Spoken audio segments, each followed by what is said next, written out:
Madison, a lot of the stuff that I said throughout the week was very, very evident when it comes to a very disciplined football team that plays real hard. It's important to them. They're smart on all three sides of the ball. They did a good job of controlling the clock. They when we got up 28 to nothing, they didn't pout, they didn't fold, they didn't do anything. They just kept playing. And it's a tribute to James Madison's program. They do things right. And proud of our guys. Think we got better on all three sides of the ball. We came in with the objective of hoping that would happen, hoping that we would be able to play a lot of kids. I don't think last week we played 62. I'd be surprised if we didn't play a little bit more than that this week. Second week in a row, Gino played obviously good. Got us out of some bad situations. Happy with how we took care of the football for the second week in a row. We didn't turn it over. I know we got one pick last week late, but took care of the ball. So we played pretty smart defensively. The one turnover we got was huge, obviously in the third quarter. So still didn't get to the quarterback as much as we wanted to. Still didn't tackle as well as we want to. But when you got that many bodies out there, a lot of that stuff's going to look bad. So. But anyway, just thought we improved on all three sides of the ball, played a lot, and good to be 2-0, and we'll learn a lot from this game. Coach, I know the receivers will get the usual accolades, but on a day in which you're honoring Sam Huff, do you think you did him proud with those two goals? I would think so. And one thing about Sam, not only defense, but from a special teams standpoint, I mean, he was a tremendous special teams player, and as many times as we kicked off, those guys got down the field and stopped people as well. He may have been as impressed with that as he was defensively. But, the one thing, and we haven't faced adversity here in the last, going back to last year, obviously the end of the year, we had 3 close games to finish the season where we did a great job of overcoming adversity. Going out after halftime, we wanted to go out and win the second half, which we ended up doing that, but we faced some adversity there in the third quarter. And offensively, we didn't do very good.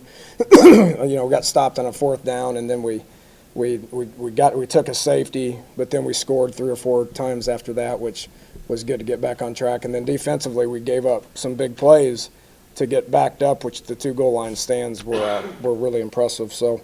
As a team, we overcame some adversity there in the third quarter, and we got to get used to that.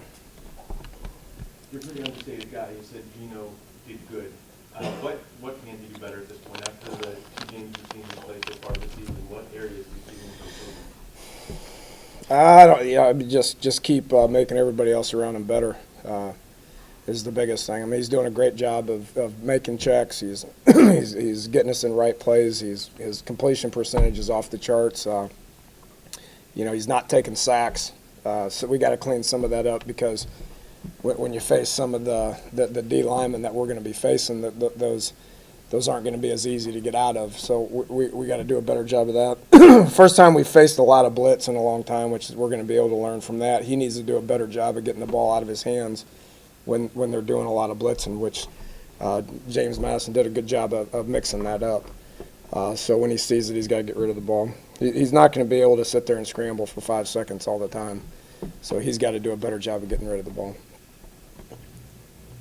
And you know, wide receiver that catches 3 touchdowns, 170 yards and stuff like that, Stedman plays 3 quarters. Why isn't that just enough? Why do you use him on kickoff teams? He's a good safety guy. Well, see, we'll take him off of offense before we take him off of special teams. It's what we tell all of our guys. There's 4 special teams. Every starter we have is going to be on at least one of them, and most of them are going to be on 2 of them. So Stedman's on kickoff and kickoff return. That's not too much for him to handle. If it is, then we will take some reps from him on offense. That's how we approach special teams. It's no different with Isaiah Bruce or Carl Joseph or whoever it is. Hey, what went into the decision not to try to took another punt toward the end when you were backed up in the 4th down? On which one was that? The one you wanted to throw one long, and then you took the delay. Well, we're right there. We didn't take a delay. I mean, the center should have snapped the thing, but we were right in that 30 to 40 range. We could have possibly kicked a field goal, but that wouldn't have proved anything. We could have punted, but then we would have gained 10, 12 yards. So at that point, my opinion was let's let the young guys run another play to try to get some more tape on film to see if they can execute it, and it's the same thing James Madison did at the end. I mean, they put some of their reserves in there and they let them play football. I mean, this whole thing where we're gonna quit playing football just because we're up, that's not gonna exist. We're gonna get our younger kids in there and we're gonna let them play. How significant is it through 2 games to have gotten somebody with a lot of experience at this point that could be valuable down the road? It's tremendous. Like I said, 62 guys last game, probably a few more this week. That's going to be good. Again, it's all about going back home and evaluating the tape and putting it on tape and showing the kids this is what you did right, this is what you did wrong, and we're still looking for guys to figure out what they can do. We're playing so many young kids that we're looking for situations that we need to put them in the game, whether it's offense, defense, or special teams. Defensively, you had the goal line stand and then, a couple of forced double turnovers. Just first impressions tonight, any improvements overall from what you saw tonight? Think so. These guys posed a different challenge than what Marshall did. Marshall spread it around and throw it, and these guys were more ball control. And so we're going to obviously have to watch the tape to see if there's anything schematically that we need to do different when we play teams like this, which Texas is going to do some of this stuff, and Kansas State's going to do some of this stuff, and offhand I know they are. So we'll look at it from a schematic standpoint. Third downs was better. We got off the field better. So I think there's some improvement, and we'll just have to look at it to see. Dan, that first 4th down, 3rd quarter, I imagine you want to get the yard keep going. It's a decent spot in the field, so you're not putting against the goal line. So maybe it's for the offense, but in the back of your head, if it doesn't work, are you thinking maybe this is a good simulation for the defense to see can they guard 50 yards, can they guard the goal line? Is that part of it as well? It always is. I mean, hindsight, we probably should have punted it. I mean, we probably need some work on our punt team, obviously. And then, it's one of them things where you're cross midfield. I mean, if you look at what the stats say, once you cross midfield, you're supposed to go for it more often than you're not supposed to go for it. Same thing as last week. I mean, last week I should have kicked the field goal. Obviously, today in hindsight, I guess I should have punted, but we didn't make that decision. We got to be able to get a yard in our short yardage game. And it was 3rd and 1, and we lost the yard, so I got mad again, and I called another run play to see if they'd respond. And we'll dissect why we didn't get that and try to make better decisions for it. But to answer your question, yeah. I mean, what's defense's job? I mean, if it's 1st and 10 on the 50, it's their job to stop them. If it's 1st and 10 on the 25, their job's to stop them. If it's a sudden change and they get the ball we're backs up and we're on the minus 15, then their job is to hold them to a field goal. So that's what their job is defensively. Discuss Bowie as a pass catcher a little bit. Young kids normally don't catch the ball well, and yet he showed himself to be pretty good at that today. Yeah, I don't agree with you as far as young kids not catching the ball well. I mean, we've had a lot of our backs do that. If you look back at the 15 years we've been running this offense, there's always been pass-catching backs. He's definitely improved himself from last year. We targeted him purposely this game to try to get the ball in his hands more from a pass-catching standpoint. He's becoming a better back because of it. So and he's another weapon that we can throw it to. But we've always had receiving running backs.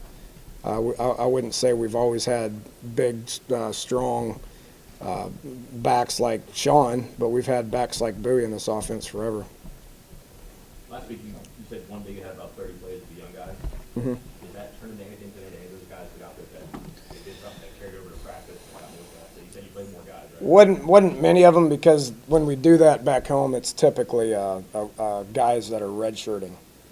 Guys that there could be some backups in there, but from an offensive line standpoint, none of those guys are here. I mean, they're all back home. There may be a defensive line guy here or there, but typically it's for all our redshirted guys or non-travel squad. It's understandable a couple of fans might have had some nerves because of what JMU did to Tech a couple of years ago. How important was it to get out to that early lead and to put that dagger in early? Well, yeah, we talked about it. I mean, they're exactly who we thought they were. I mean, we talked all week about respecting our opponent because they deserve respect. you put the tape on, and it looks like good football. So they played hard, they tackle well, their schemes are good. They've shown potential to upset people. So you know, I give our guys credit for not falling into that trap. Talk a little about Stedman, what he was able to do today, in terms of, I guess, his production, the frequency that he was catching up. Yeah, he did good. Tavon did good too. Tavon played faster than he did a week ago. He caught 11 for 113, but I mean, Stedman did this last year some too. So I mean, we're aware of what Stedman can do. How much does it open things up when you have both of those guys then, I mean, when they're not able to focus on anybody? Yeah, I mean, it's good to have both those guys out there, and to have a pass catching guy in the backfield's good. You know, JD made a couple of catches, so we've talked about ball distribution a lot. It's not about just having one or two guys; it's about having a bunch of them to where they got to cover the whole field. Okay, thanks guys, appreciate it.